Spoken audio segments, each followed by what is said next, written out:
Hey everybody, today is Friday, the 22nd of July, and today I'm going to be talking about Star Wars Galaxies. Not so much memories of it, but other things. Um, I'm going to be putting down below the links to um, the schedule for the eventual shutdown of services and stuff for Galaxies. Let me see if I can remember this right. They've already shut down the 3, 6, and 12-month subscription plan capabilities, and they'll start reimbursing people for overages. Starting September 15th, they're not going to accept any new subscriptions or accounts. And subscription billing services end October 15th. And from then until December 15th, it's pretty much a closed game. So, also, starting October 15th, all Star Wars Galaxy's current subscribers, or at least as of September 15th, will be able to play other SOE products. There's a list on the link I'm putting down below. I think it's like EverQuest, EverQuest 2, Star Wars Clone Wars Adventures, Free Realms, and the DC Universe Online games. Free to play at a subscription level until December 31st, which is when the free trials for those games end for us Star Wars Galaxies players. So the link for that is down below. I'm also going to put the link to my guild page on Star Wars The Old Republic, and I'm going to, I don't know if I'm going to link the pre-order thing. I mean, really, you just go to the Star Wars The Old Republic website and pre-order. But,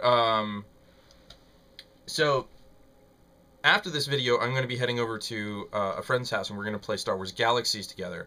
Not entirely sure what we're going to do in the game, but we're going to do something. Now, my main is a commando on the,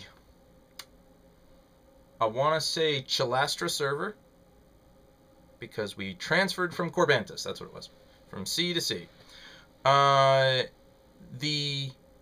And he plays a Jedi, dark side build. So anyways, we're gonna play that. He has I think he's a freelance pilot. So his character's a freelance pilot, my character's a rebel pilot.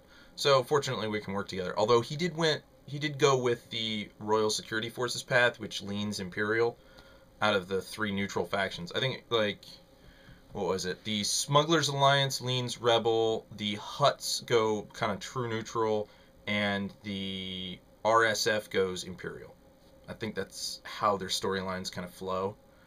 But anyways, I've rustled up something, a treat, if you will. The original Star Wars Galaxies Manual that came with my original CDs for the game when I pre-ordered. This manual, for the most part, kids today don't get manuals like these. You get PDF files that are included on your game disc. You get maybe a card in the box with your game. Actually, I might even have an example of that, like, right here. Yeah, card. Well, I mean, this is Space Siege, which came out 2008. It's not a bad game. It's just you could play it like twice, maybe 3 times, and then you're bored with it.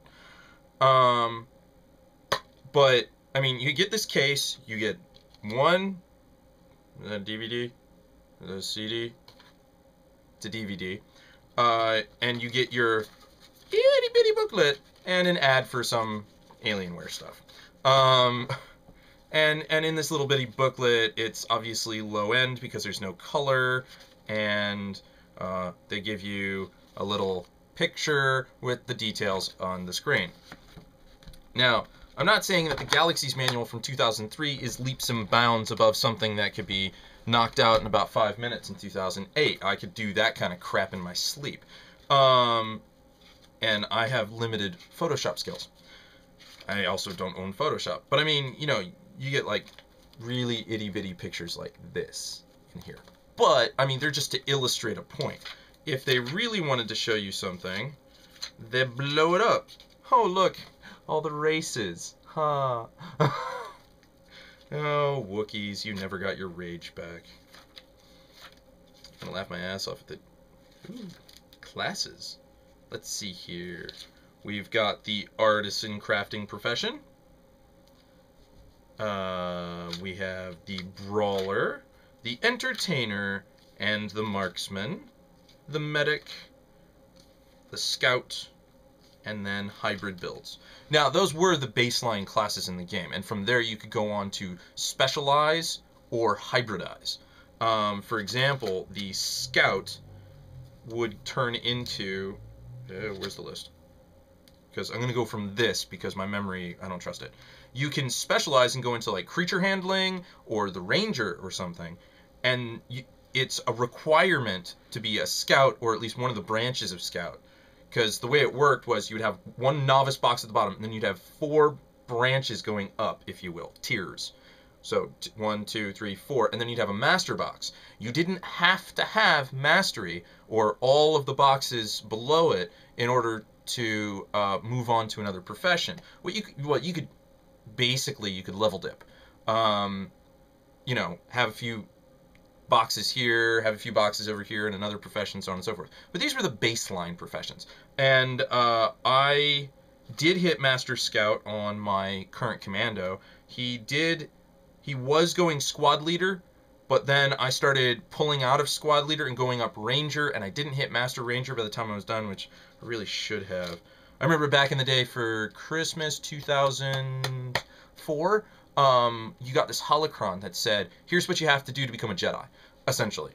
And because that was when no one really knew how to be a Jedi, and they said I had to go Master Ranger, but I was going marksman and going for squad leader. I went carbiner. I did make Master Carbiner. Like, marksman had pistols, rifles, carbines, and combat, which was range support and stuff like that.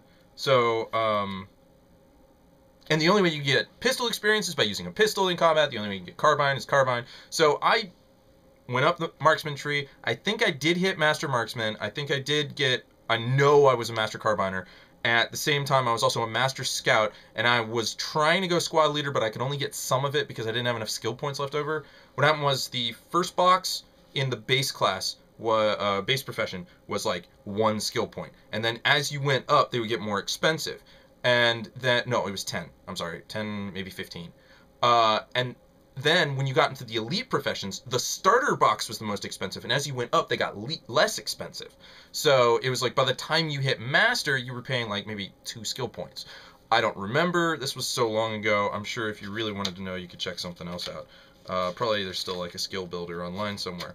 However, the thing I really wanted to show you was when they really wanted to show off the screen, they would do something like that. They'd give you half a page, and they'd talk about certain elements on that page. And then, actually, number 6 is on the next page on this screen here. So, I mean, you know, they specified things. Yeah, the radar, the different icons that you were going to get, the key map. Original key map for the game, where you had to hit Alt to do just about anything except type. The way the game worked, it didn't have modal chat. You could turn that on, but nobody really did at that point. Basically, all you did is, if you wanted to talk to somebody, just type away, and then hit enter. Because as soon as you started typing, it would start filling into the chat box. And when you wanted to do combat abilities, you do Alt 1, Alt 2, Alt 3, Alt F1, whatever. Yeah, it's Control. I'm sorry, it was Control. The Control key press was the thing to do. And then there were a few things for Shift, like walking. But yeah, it's really weird flipping through this book again. I did it right before this, and I'm just... The guy teaching you how to play the game is Shug Ninx, who, as far as I can tell, is actually not in the game. Because Shug Ninx has a smuggler's workshop, chop shop, whatever you want to call it, on Nar Shaddaa. That's where Han Solo spent a lot of time, especially customizing the Falcon the first time around. That's where he gave lessons to Lando Calrissian on how to fly it. If you read the Han Solo trilogy, you'll get the breakdown of all this. So, but while I still have it, I'm going to put these away when I'm done with this. But this is the Jump to Lightspeed manual that came with the hard copy of the game. Now, it came in a box with a jewel case with the CD for Jump to Lightspeed, and then it came with this little book. And once again, it's Shugninks telling you how to do it. They introduce the Ithorians and the Celestins. They introduce Alliance pilots, Imperial pilots, privateers, and the shipwright profession. And they spent a lot of time telling you how to do it and things like that. And then at the back, they have this handy-dandy key map, which with Galaxies, space combat is the thing that introduced the modal chat really to me, which is, you know, hitting enter to open the chat or to send it. As far as I can tell, space combat hasn't changed at all really since Jump to Lightspeed. Now, admittedly, I haven't played it for almost a year, but I don't expect there to be a lot of changes or balance issues or any of that kind of crap floating around out there. Basically, still, the thing with the tightest turn radius is a souped-up Jedi Starfighter, or Interceptor, actually, but whatever. Because the JSF... No, wait, that one was... Oh, God. Now my memory's flaking out on me. Anyways. I have them. They're mine. You can't have them. I'm nostalgic like that. Actually, what I'll probably do is put them in a box in here somewhere. Or just, you know, leave them laying around. Like there. Anyways, until next time, check out those links down below for the schedule of shutting down of services for Galaxies and more information on that, and my guild page, if you're interested. No pressure. I'm just saying, we've got 10 members, and we definitely have enough people who have pre-ordered that the guild can carry over as long as I fulfill my final duty as the guild leader pre-gaming and do the login and tell them, hey, we're still active, yada. Until next time.